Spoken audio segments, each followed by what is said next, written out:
আসসালামু আলাইকুম। আজকে আমরা J7 প্রাইম একটি ফোন নিয়ে কাজ করছি আমরা। এটির বেসিক্যালি সমস্যা হচ্ছে অটো রিডিং আসছে। এটাই দেখুন 12 অটোমেটিক, এটাতে 14 রিডিং আসতেছে। হ্যাঁ, সেট কিন্তু চালু একটুকে যখন পারচেস ক্লিক করি এই চালু ফোনটা চালু, কিন্তু এই অটো রিডিং আমাদের 14 রিডিংয়ের কারণে যেটা হচ্ছে ফোনটা চার্জ টেনে ফেলতেছে, চার্জ চলে যাচ্ছে। তো আমরা প্রথমেই ফাইন্ড আউট করব যে প্রবলেমটি কোথায়। প্রবলেমটি আমরা ফাইন্ড আউট করতে গিয়ে আমাদের কাছে শনাক্ত হয়েছে এই যেখানে যে এই ক্যাপাসিটরটি, এটি আমরা দীর্ঘ সময় নিয়ে স্টাডি করেছি।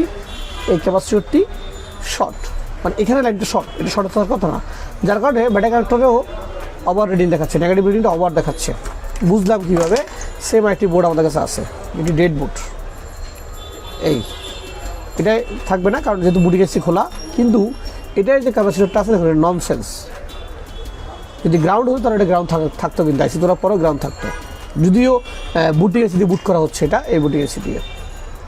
ওকে, তাহলে এই যে আমাদের ক্যাপাসিটি শর্ট, এটি আমরা ফাইন্ড আউট করবো। মিটার দিকে দেখো। হ্যাঁ, এটি শর্ট আমরা কীভাবে ফাইন্ড আউট করবো, তার জন্য আমরা যাবো কম্পিউটারে আমরা দেখবো এসকেপে থেকে লেআউট। এই যে আমরা লেআউটটি ওপেন করেছি, এখানে এই লেআউটে আমরা যে প্রবলেম পেয়েছি সেটা এই লাইনটায়। তো লাইনটি আসছি কোথায়? এসে আমাদের যে বুটি গেসি আছে সেই বুটি গেসির মধ্যে এটি প্রবেশ করেছে। বুটি গেসির মধ্যে 4টি কানেকশন আছে, এখানে আছে 2টি, 6টি, এখানে পিছনের সিরিয়াল ক্যাপাসিটি আছে 1টি, এবং তারপর ব্যাটারি কানেক্টরের যে লাইন আছে, এখানে যে ব্যাটারি কানেক্টর পিছনে যে কানেকশন ইউজ করা হয়েছে ফিউজ সেখানেও দিয়েছে, এবং এখানেও 2-1টি ক্যাপাসিটি সংযুক্ত আছে। যেহেতু বুট আইসির মধ্যে কয়েকটা কানেকশন আছে, সেক্ষেত্রে আসলে এভাবে শর্টটা ফাইন্ড আউট করা যাচ্ছে না, কারণ আমরা লো ভোল্টেজ দিয়ে ট্রাই করেছি। লো ভোল্টেজ থাকা অবস্থায় সেখানেও কোনো কম্পোনেন্ট ওভাবে অধিক গরম হচ্ছে না, শুধু আইসিটা গরম হচ্ছে, অনুভব হচ্ছে। ওকে, তাহলে এই পর্যায়ে আমরা আইসিটা খুলে ফেলবো। সবার আগে আমাদেরকে আইসিটা খুলতে হবে, সবার আগে এবং প্রথম আমরা আইসিটা খুলে ফেলবো।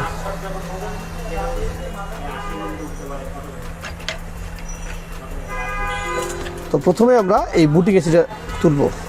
মানে বুটি কেসি উঠানোর পর দেখবো যে বুটি কেসি উঠানোর পরে ওই জায়গাটায় বা ওই যে ক্যাপাসিটি আমরা দেখেছিলাম সেই ক্যাপাসিটির শর্ট আছে কিনা, এটি বুটি কেসি তোলা ছাড়া বোঝা পসিবল নয়।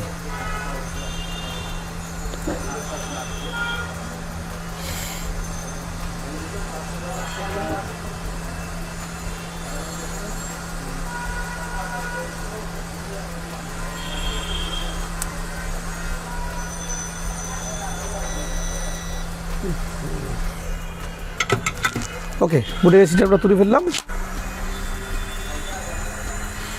এবার বুটি কেসি তোলার পর দেখবো আমাদের সেই কম্পোনেন্ট এখানে শর্ট আছে কিনা, যে কম্পোনেন্টটি আমরা কথা বলছি সেটা এখানে শর্ট আছে কিনা দেখবো।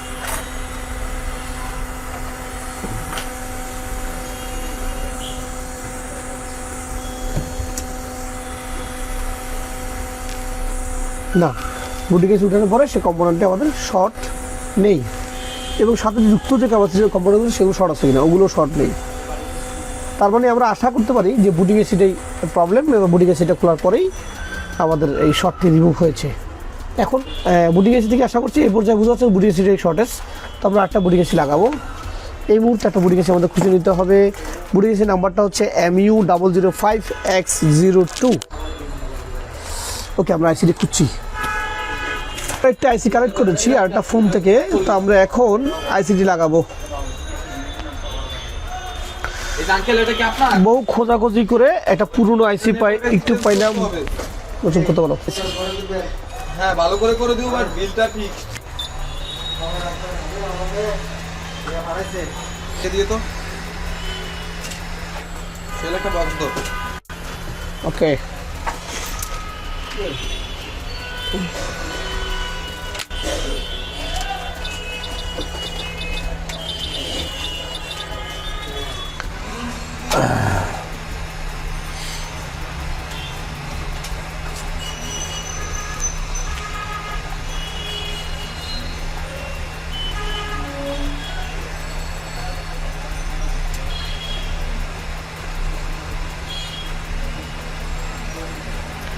আমরা আইসিটি লাগাচ্ছি, কিন্তু একটু ভুল করে ফেলছি, সেটা চেক করিনি আমরা আসলে।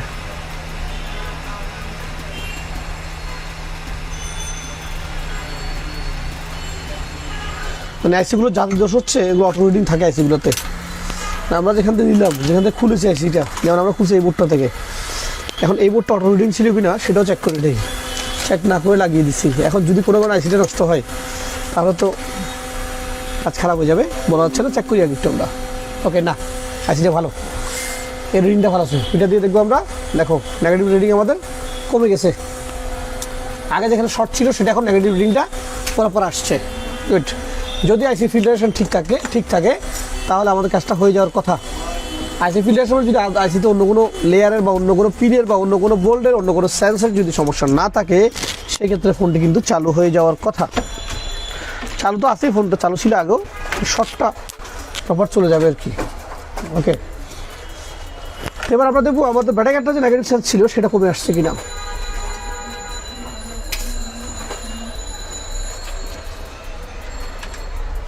হ্যাঁ, এখানে কমে আসছে। ওয়েল, আমরা যে শর্টটি পেলাম সেই শর্টটির একটা রেজাল্ট ফাইন্ড আউট আসলো।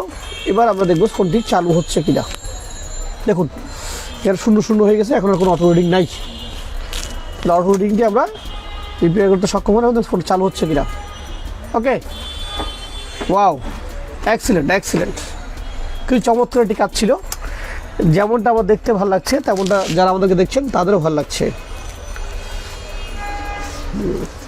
হ্যাঁ, অসংখ্য ধন্যবাদ আমাদের হাসানকে। হ্যাঁ, হাসানকে কেন ধন্যবাদ, যে হাসান আইসি দিয়েছে সেই জন্য। আচ্ছা, এই যে যেটা একটু দেখলাম এটা গুড। গুড। এই আস্তে আস্তে আস্তে আস্তে, এটা পুরোনো বোর্ড থেকে, ও রে, পুরোনো বোর্ড থেকে আইসিটা দরকার ছিল, সেই জন্য লাইটটা ঘুরে দেখা যাবে না, লাইটের যে আলো সে আলোতে। ওকে,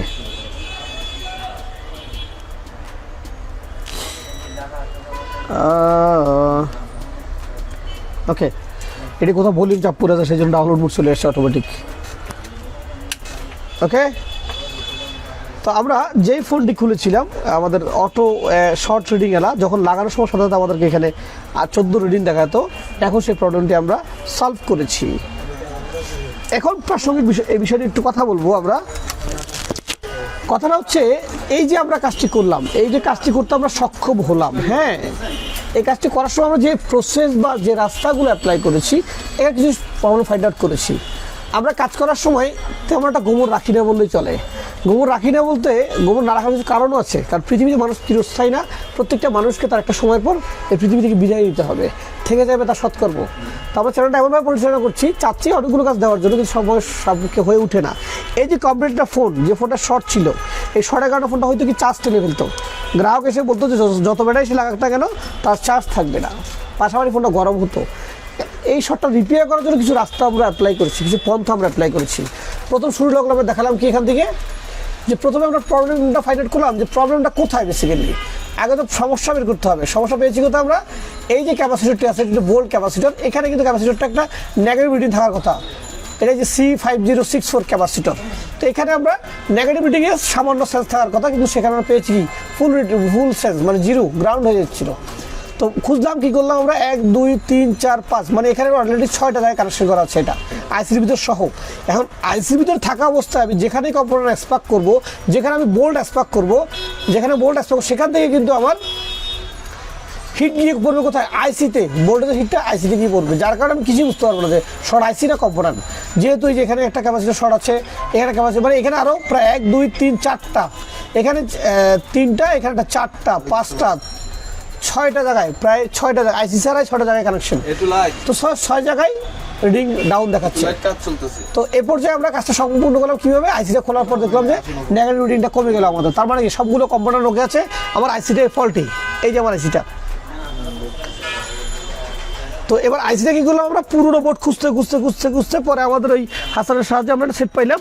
আমরা এই যে একটা ফোন পেয়েছি, এই যে পুরোনো স্ক্র্যাপ ফোন রাখা, এখান থেকে নিয়ে জাস্ট আমরা এই যে বোর্ডটা নিলাম, বোর্ডের আইসিটা খুলে নিয়ে আইসিটা লাগিয়ে দিলাম। তো আইসিটা কিনতে গেলে কিন্তু আইসিটার দাম 400-500 টাকা আইসির দাম কিনতে নিত। সেক্ষেত্রে আমরা এটা আমাদের সাশ্রয় হয়ে গেল পুরোনো সেট থাকার কারণে। কাঁচ মুড়ির মুয়ানা, যে মিঠাই দিয়ে মাখাবেন আর খেয়ে ফেলবেন, কাজ স্টার্টের জিনিস, গবেষণার জিনিস। আমরা তো সব কাজ পারি, বিষয়টা এমন না। আমরা অনেক জায়গায় ব্যর্থতার কারণে আমরা নিয়েও ঘুরি, সবাইকে নিয়ে ঘুরতে হয়। কারণ যেহেতু মোবাইল ফোনের পার্টস বাংলাদেশের শতকরা আমার স্টাডি অনুযায়ী আমার এই 18 বছর নলেজে বলে যে মোবাইল ফোনের পার্টস বাংলাদেশে 20% উপর পাওয়া যায় না। সো এই সমস্ত কাজ করতে হলে আপনাকে পুরনো সেট কালেক্ট করতে হবে, পুরনো পার্টস কালেক্ট করতে হবে। ধন্যবাদ সবাইকে, ভালো থাকবেন, সুস্থ থাকবেন, আসসালামু আলাইকুম।